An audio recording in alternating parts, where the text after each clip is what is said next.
کہ تنہائی کے اندر ہی عافیت ہے۔ جب مجلسوں میں غیبت کی بدبو پھیلتی ہو اور چغلی کا ماحول معاشرے کا جزو لا ینفک بن جائے اور مجالس کے اندر نظروں کی پاکیزگی کا قائم رہنا مشکل ہو جائے اور انسان کی زندگی کے اندر گناہوں کا بہت بڑا سبب مجلسی زندگی ہو تو پھر اس سے تنہائی بہتر ہے۔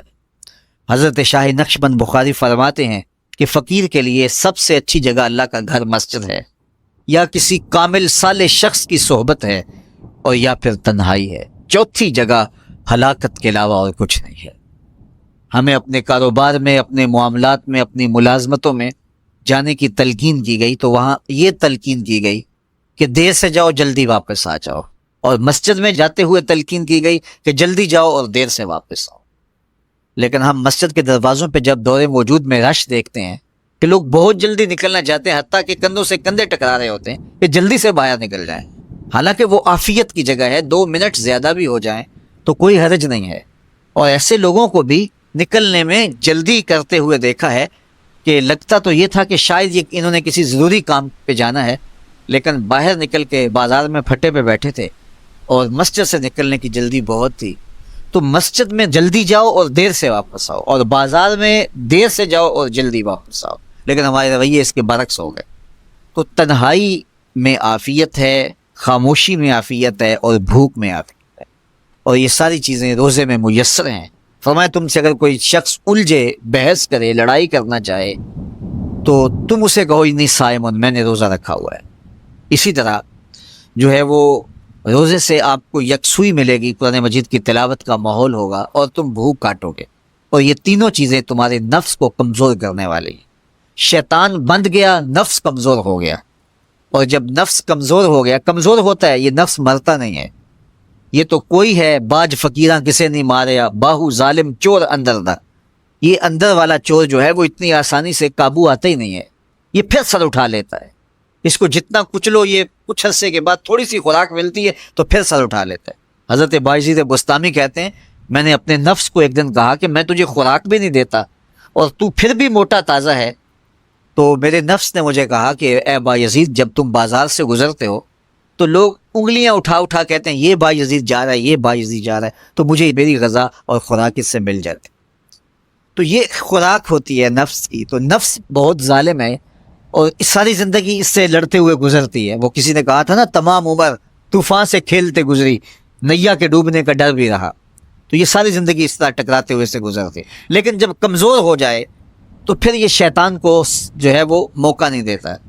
لیکن اگر نفس اگر ماہ صیام میں ہمارا کمزور نہ ہوا، صرف ہم نے بھوک ہی کاٹی اور باقی اپنے معمولات وہی رکھے، تو میرے حضور نے فرمایا جس نے جھوٹ اور برے کام نہیں چھوڑے اور جھوٹے کام ترک نہیں کیے، اس کے بھوکا اور پیاسا رہنے کی اللہ کو کوئی ضرورت نہیں ہے۔ روزہ تو ایک مشق تھی، یہ تو باطن کی تطہیر کا ایک ذریعہ تھا، یہ تو من کی تہذیب کا ایک ذریعہ تھا، یہ تو نفس کی شر سے اپنے آپ کو بچانے اور شیطان کے مکر و فریب سے بچانے کا ایک ذریعہ تھا۔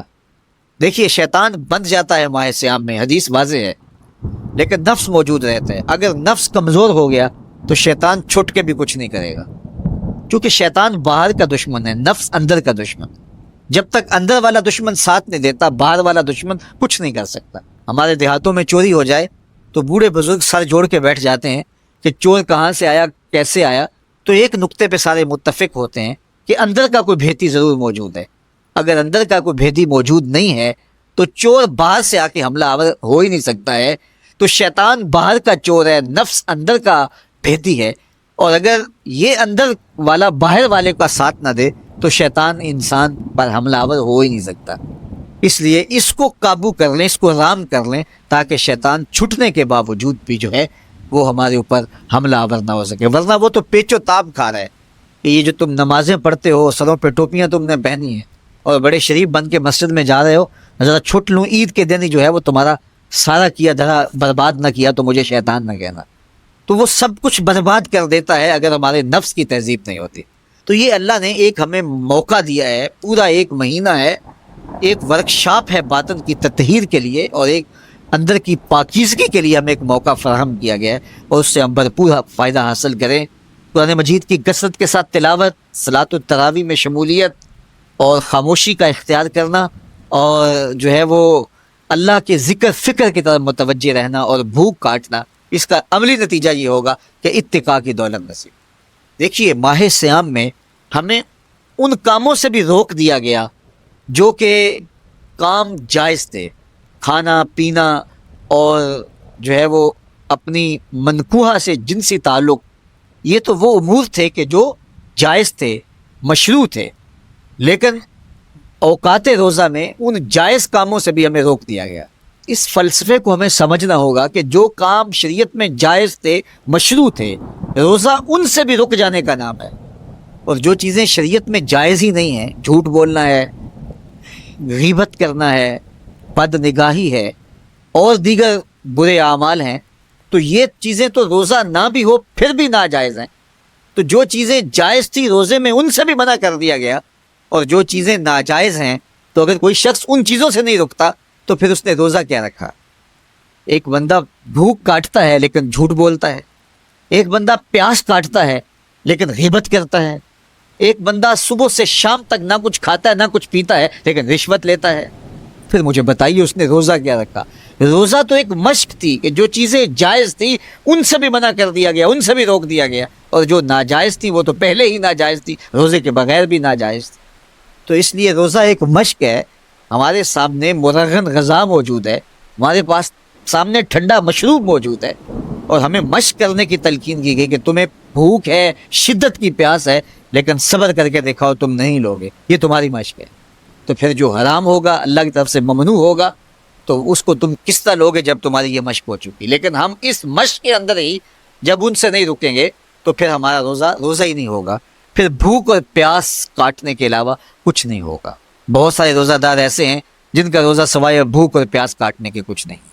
اس لیے جن چیزوں سے اللہ نے منع کیا ہے ان سے تو رکنا ہی رکنا ہے، جو چیزیں مشروع ہیں ان سے وقتی طور پہ روکا گیا تو ان سے بھی روک کر کے روزے کی تکمیل کی جائے۔